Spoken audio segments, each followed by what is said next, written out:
பண்பும் பழமையும் நிறைந்த தமிழ் மக்களுக்கு வணக்கம்ங்க. இந்த வீடியோவில் என்னை பேச வைத்த எம்பெருமான் முருகப்பெருமானுக்கு முதல் வணக்கத்தை தெரிவிச்சுக்கிட்டு வீடியோக்குள்ளே போகலாங்களா? நீங்களும் என்னுடன் சேர்ந்து இந்த மந்திரத்தை சொல்லிட்டே உங்களால் முடிஞ்சதுன்னா கமெண்ட் பாக்ஸில் ஒரு முறை கமெண்ட் பண்ணுங்க. ஓம் முருகாசரணம், ஓம் முருகாசரணம், ஓம் முருகாசரணம். என்னை காக்கும் கந்தா கடம்பா கதிர்வேலா, நீ தான் என்னை நம்பி இந்த வீடியோ பதிவு பார்க்க வந்தவங்களை கூட நின்று காப்பாற்றணும். அவங்க கஷ்டம் நஷ்டம் எல்லாம் விலகி சந்தோஷமாக இருக்க நீ தான் ஐயா பொறுப்பு. ஜோதிடம் என்னும் மகா கலை மூலம் நாம் இன்று இணைந்துள்ளோம். இந்த கலையில தனுசு ராசி நேயர்களுக்கு என்னெல்லாம் நடக்க போகுது, அவங்க வாழ்க்கை நல்லபடியா மாறுமா மாறாதா, அவங்க பிழைக்க ஒரு வழியாவது இனி இருக்கா என அனைத்து விஷயங்களையும் விலாவரியா பேச போறோங்க. அதற்கு முன்னாடி சப்ஸ்கிரைப் பண்ணாதவங்க மறக்காம சப்ஸ்கிரைப் பண்ணிக்கோங்க. அப்படியே பெல் பட்டனையும் கொடுத்து ஆல் அப்படிங்கிற ஆப்ஷனையும் தேர்ந்தெடுத்து வைங்க. அப்பதான் நாங்க போடுற ஒவ்வொரு பதிவும் உடனே உங்ககிட்ட வரும்.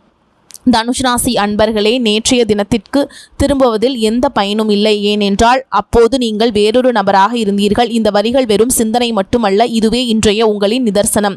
நாம் 2025ஆம் ஆண்டின் இறுதி கட்டத்தில் நின்று கொண்டிருக்கிறோம். டிசம்பர் 22, 23, 24 காலத்தின் இந்த வாசலில் நின்று கொண்டு பின்னால் திரும்பி பார்ப்பது என்பது உங்கள் ஆற்றலை வீணடிப்பதே ஆகும். ஏனெனில் பிரபஞ்சம் இப்போது உங்களுக்காக விரித்திருக்கும் சதுரங்கம் நேற்றைய தினத்திலிருந்து முற்றிலும் மாறுபட்டது. ஹரஹர மகாதேவ். உங்கள் பிறப்பு தனுஷு லக்னத்தில் அமைந்திருந்தால் அடுத்து 72 மணி நேரம் உங்களுக்கு சாதாரணமானது அல்ல. இந்த விவாதம் ஒரு சாதாரண தினசரி ராசி பலன் அல்ல, இது ஒரு வானியல் எச்சரிக்கை. உங்கள் ஜாதகத்தின் சமன்பாடுகள் முற்றிலுமாக மாறிவிட்டன. உங்கள் லக்ன பாபத்தில், அதாவது உங்கள் தலைக்கு மேல் இந்த நேரத்தில் பிரபஞ்சத்தின் மிக சக்தி வாய்ந்த ஆற்றல்களின் மகா சங்கமம் நிகழ்ந்து கொண்டிருக்கிறது. சூரியன் அதிகாரம், செவ்வாய் தைரியம் மற்றும் சுக்கிரன் வளம். இந்த 3 கிரகங்களும் நெருப்பு தத்துவ ராசியான தனுஷுவில் ஒன்றாக அமர்ந்துள்ளன. இது மிகவும் அரிதான ஒரு கூற்று சேர்க்கையாகும். உங்களிடம் ஆற்றல் மற்றும் சக்தியின் களஞ்சியமே உள்ளது. ஆனால் சரியான திசை இல்லாமல் இந்த ஆற்றல் அழிவை ஏற்படுத்தக்கூடியதாகவும் மாறக்கூடும். 4ஆம் வீட்டில் சனி பகவான் உங்களுக்கு ஒழுக்கத்தை கற்றுக் கொடுத்து கொண்டிருக்கையில் 7ஆம் வீட்டிலிருந்து வக்ர நிலையில் உள்ள குரு பகவான் உங்களை பாதுகாத்து வருகிறார். அதே சமயம் 12ஆம் வீட்டில் அமர்ந்திருக்கும் புதன் உங்கள் செலவுகளை சுட்டி காட்டுகிறார். இங்கே எழும் அடிப்படை கேள்வி என்ன நடக்கும் என்பது அல்ல. உண்மையான சவால் என்னவென்றால் இந்த அதீத ஆற்றலை நீங்க எப்படி கையாள போகிறீர்கள் என்பதுதான். அடுத்த சில நிமிடங்களில் நான் உங்களுக்கு தேவையில்லாத கதைகளை சொல்ல போவதில்லை. இந்த 3 நாட்களுக்கான துல்லியமான செயல் திட்டத்தை நான் உங்களுக்கு வழங்க போகிறேன். இந்த 3 நாட்களில் நீங்கள் எப்பொழுது மௌனம் காக்க வேண்டும், எங்கே பணத்தை முதலீடு செய்ய வேண்டும் மற்றும் மிக முக்கியமான இந்த திரிகிரக யோகத்தை பயன்படுத்தி வரவிருக்கும் 2026ஆம் ஆண்டில் ஒரு வெற்றியாளராக எப்படி நுழைவது என்பதை நாம் ஆழமாக பகுப்பாய்வு செய்வோம். உங்கள் ஆற்றலை வீணான கோபத்தில் அல்லாமல் வெற்றியாக மாற்ற விரும்பினால் இந்த விவாதத்தின் இறுதி வரை என்னுடன் இணைந்திருங்கள். வாருங்கள், கிரகங்களின் இந்த நகர்வை புரிந்து கொள்வோம். நாள் 22 டிசம்பர் 2025 திங்கட்கிழமை. நண்பர்களே, திங்கட்கிழமை என்பது சிவபெருமான் மற்றும் சந்திர பகவானுக்குரிய நாளாகும். இன்றைய ஆரம்பம் மிகவும் சுபமான ஒரு நிகழ்வுடன் தொடங்குங்க. காலை நேரத்தில் சூரிய உதயம் முதல் சுமார் 10 மணி 6 நிமிடங்கள் வரை சந்திரன் உங்கள் லக்ன பாவமான தனுஷ் ராசியில் இருப்பார். இப்போது ஜோதிடத்தின் மிக ஆழமான ஒரு சூட்சுமத்தை புரிந்து கொள்ளுங்கள். உங்கள் லக்னத்தின் சந்திரன் இருக்கிறார். அவருக்கு நேர்கதியில் 180 டிகிரியில் 7ஆம் வீட்டில் தேவகுரு பிரகஸ்பதி குரு அமர்ந்துள்ளார். எப்போதெல்லாம் குரு மற்றும் சந்திரனுக்கு இடையே பார்வை தொடர்பு ஏற்படுகிறதோ அது வேத ஜோதிடத்தில் கஜகேசரி யோகம் என்று அழைக்கப்படுகிறது. கஜம் என்றால் யானை, கேசரி என்றால் சிங்கம், அதாவது யானை போன்ற பலம் மற்றும் சிங்கம் போன்ற பயமின்மை. காலை 10 மணி வரையிலான நேரம் உங்களுக்கு ஒரு தங்கமான நேரம். உங்களிடம் அசாத்தியமான தன்னம்பிக்கை இருக்கும். லக்னத்தில் சூரியனும் செவ்வாயும் இருப்பதால் உங்கள் தேஜஸ் மிக வலிமையாக இருக்கும். நீங்கள் எந்த அறைக்குள் நுழைந்தாலும் மக்கள் உங்களை கவனிப்பார்கள். நீங்கள் ஏதேனும் நேர்காணலுக்கு செல்கிறீர்கள் அல்லது ஏதேனும் பிரசன்டேஷன் கொடுக்க போகிறீர்கள் என்றால் அந்த வேலையை காலை 10 மணிக்கு முன்பே முடித்துவிட முயற்சி செய்யுங்கள். வெற்றி நிச்சயம். உறவுகளை பற்றி பேசினால் 7ஆம் பாவம் என்பது கூட்டாண்மை மற்றும் வாழ்க்கை துணையை குறிக்கும். அங்கே குரு அமர்ந்துள்ளார். லக்னத்திலிருந்து சந்திரன் அவரை பார்க்கிறார். இதன் அர்த்தம் இன்று காலையில் உறவுகளில் மிகுந்த இனிமை இருக்கும். கணவன் மனைவிக்குள்ளே ஏதேனும் பழைய சண்டை நடந்து கொண்டிருந்தால் இன்று காலை இதற்கு தீர்க்க முயற்சி செய்யுங்கள். உங்கள் பார்ட்னர் உங்கள் பேச்சை கேட்பார் மற்றும் புரிந்து கொள்வார். பரஸ்பர புரிதலுக்கு இது மிகச்சிறந்த நேரம். ஆனால் கதையில் ஒரு திருப்பம். சரியாக காலை 10 மணி 6 நிமிடங்கள் வருகிறது. இந்த நேரத்தில் சந்திரன் தனுஷ் ராசியிலிருந்து விலகி மகர ராசிக்குள் நுழைவார். மகர ராசி உங்கள் ஜாதகத்தின் 2ஆம் பாவமாகும். சந்திரன் மாறிய உடனே உங்கள் முழு கவனமும் தன்னிடமிருந்து விலகி பணம் மற்றும் குடும்பத்தின் மீது திரும்பும். காலையில் இருந்த அந்த வேகம் மதியத்திற்குள் தீவிரமாக மாறும். மகர ராசி சனியின் ராசி. இது வேலை மற்றும் பொறுப்பை குறிக்கிறது.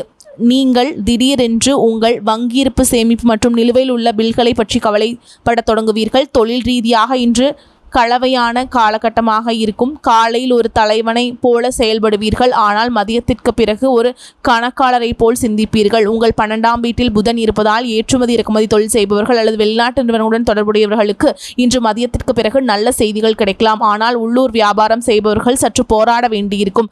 ஒரு விஷயத்தில் சிறப்பு கவனம் செலுத்துங்கள். உங்கள் லக்னத்தில் செவ்வாய் மற்றும் சூரியன் இருவரும் உள்ளனர். இவர்கள் இருவரும் நெருப்பு தத்துவ கிரகங்கள். இதனால் உங்கள் உடலில் பித்தம் அதிகரிக்கலாம். உங்களுக்கு தலைகணம், கண்களில் எரிச்சல் அல்லது இரத்த அழுத்தம் பிபி அதிகரிக்கும் வாய்ப்புள்ளது.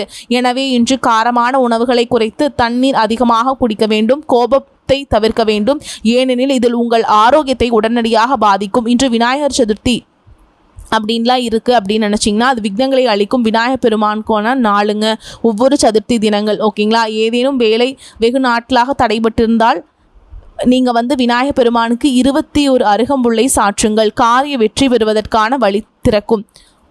செவ்வாய்க்கிழமை அன்றைக்கு நீங்கள் ரொம்ப எப்படி சொல்கிறது, மிகவும் உணர்திறன் மிக்க மற்றும் எச்சரிக்கையுடன் செயல்பட வேண்டிய நாளாகும். முதலில் ஜோதிட காரணத்தை புரிந்து கொள்ளுங்கள். தனுஷ் லக்னக்காரர்களுக்கு சந்திரம் 8ஆம் வீட்டின் அதிபதியாவார். 8ஆம் வீடு என்பது திடீர் நிகழ்வுகள், தடைகள், ரகசியங்கள் மற்றும் வேதனை ஆகியவற்றை குறிக்கும். இன்று நாள் முழுவதும் சந்திரன் உங்கள் 2வது வீட்டில் அமர்ந்திருக்கிறார். 2வது வீடு என்பது தனம், பணம், வாக்கு, பேச்சு மற்றும் குடும்பம். எப்போது திடீர் நிகழ்வுகளின் அதிபதி தனஸ்தானத்தில் அமர்கிறாரோ அப்போது என்ன நடக்கும்? இன்று உங்கள் வாழ்வில் ஒரு திடீர் தன்மை இருக்கும். நீங்கள் நம்பிக்கையை விட்டிருந்த இடத்திலிருந்து திடீரென பணம் வரலாம்.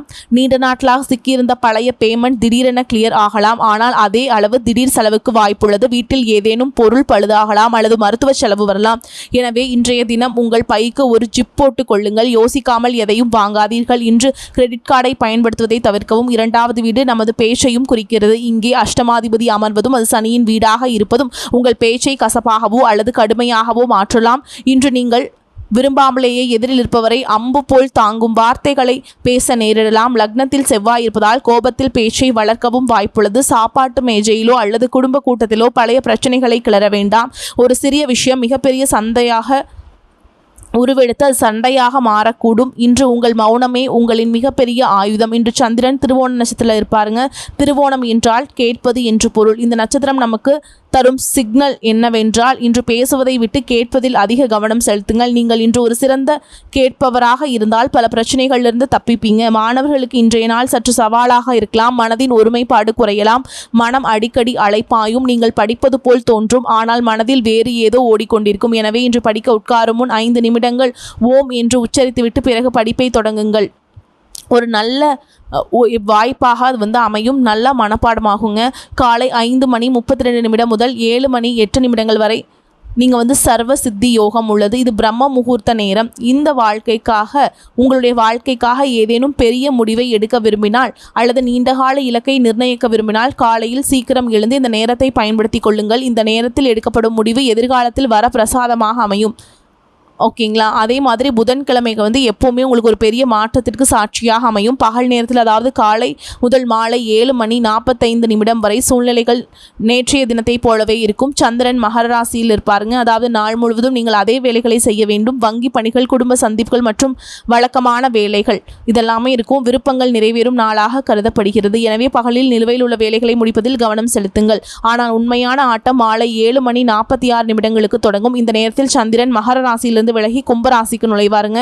கும்பராசி உங்கள் ஜாதகத்தின் 3ஆம் பாவமாகும். 3ஆம் வீடு என்பது தைரியம், இளைய சகோதர சகோதரிகள், சிறிய பயணங்கள் மற்றும் தகவல் தொடர்பு. இங்கே ஒரு முக்கியமான விஷயம், உங்கள் 3ஆம் வீட்டில் ஏற்கனவே ராகு பகவான் வீற்றிருக்கிறார்.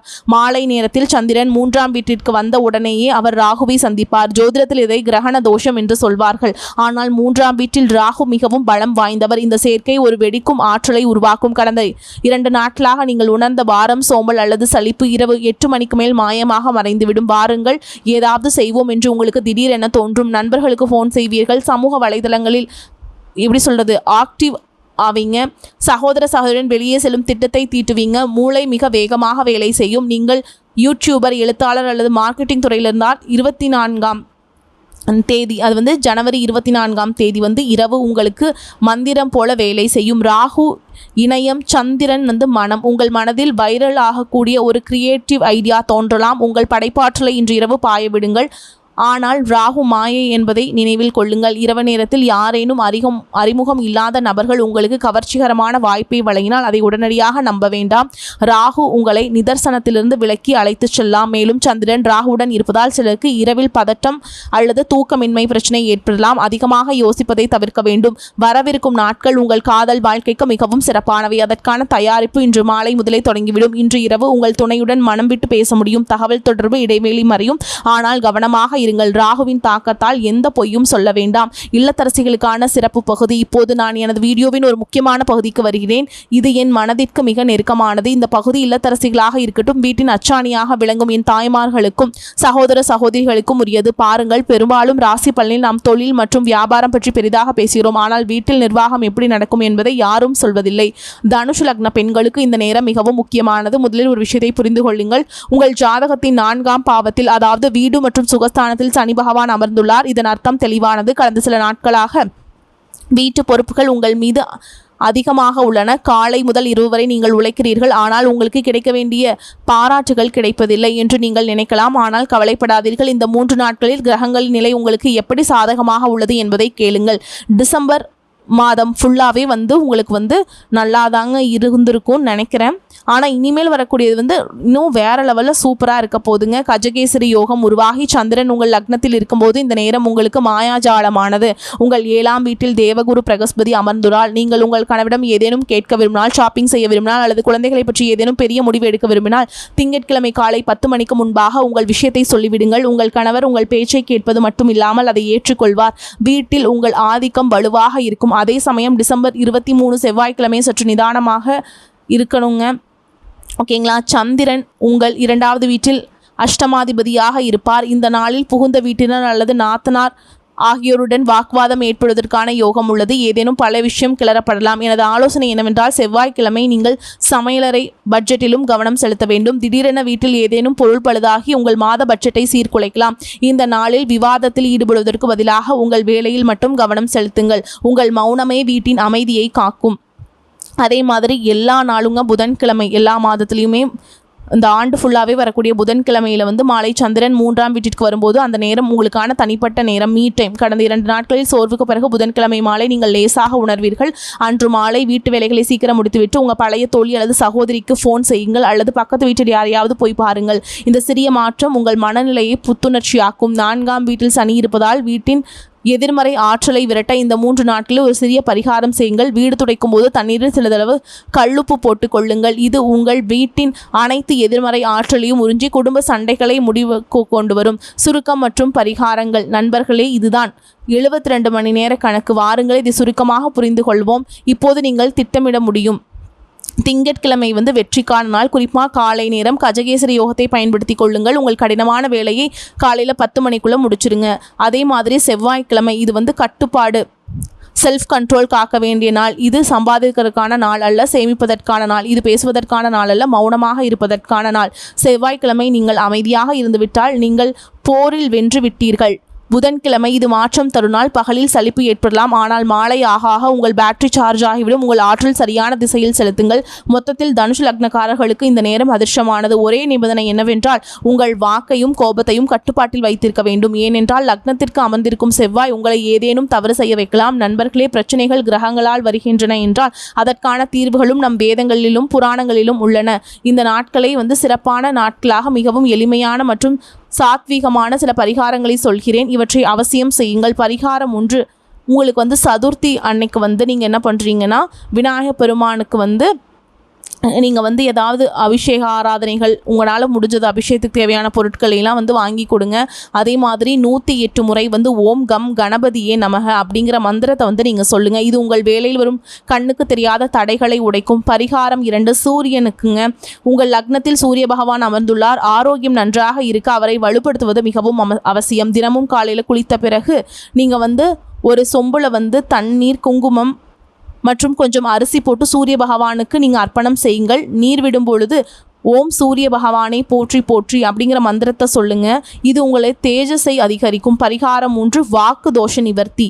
சந்திரன் வாக்குஸ்தானத்தில் பாதிக்கப்படும் பொழுது அன்று இந்த பரிகாரத்தை அவசியம் செய்யுங்கள். செவ்வாய்க்கிழமை அன்று ஏழை அல்லது இல்லாத எளியவர்களுக்கு இனிப்பு பண்டம், அதாவது வெள்ளம் அல்லது மிட்டாய் தானம் செய்யுங்கள். மேலும் அன்று வீட்டிலிருந்து கிளம்பும் பொழுது பெரியவர்களின் ஆசீர்வாதம் பெற்று செல்லுங்கள்.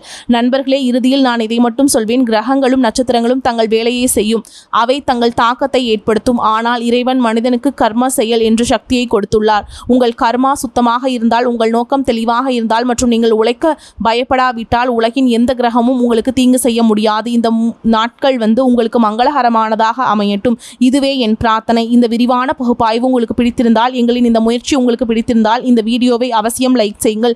இது எங்களுக்கு ஊக்கமளிக்கிறது. உங்களுக்கு ஏதேனும் கேள்விகள் இருந்தால் கீழே உள்ள கமெண்ட் பாக்ஸில் எழுதுங்க. மேலும் கமெண்டில் ஜெய் ஸ்ரீராம் அப்படிங்கிறத கமெண்ட் பாக்ஸில் பதிவிடுங்க. இது ஒரு நேர்மறை ஆற்றலை பரப்புகிறது. உங்கள் நண்பர்கள் மற்றும் குடும்பத்தினருடன் இதை ஷேர் செய்யுங்கள். மேலும் சேனலை சப்ஸ்கிரைப் செய்ய மறக்காதீர்கள். இதன் மூலம் வரும் காலத்தில் நீங்கள் முன்கூட்டியே தெரிந்து கொள்ள முடியும். மிக விரைவில் அடுத்த வீடியோவில் உங்களை சந்திக்கிறேன். அதுவரை உங்களிடமிருந்து விடைபெறுகிறேன். வரக்கூடிய வாய்ப்புகள் தவறவிட்டாதீங்க. கெட்டியாக பிடிச்சுக்கோங்க. வாழ்த்துக்கள். வாழ்க வளமோடு நலமோடு. நன்றி, வணக்கம்.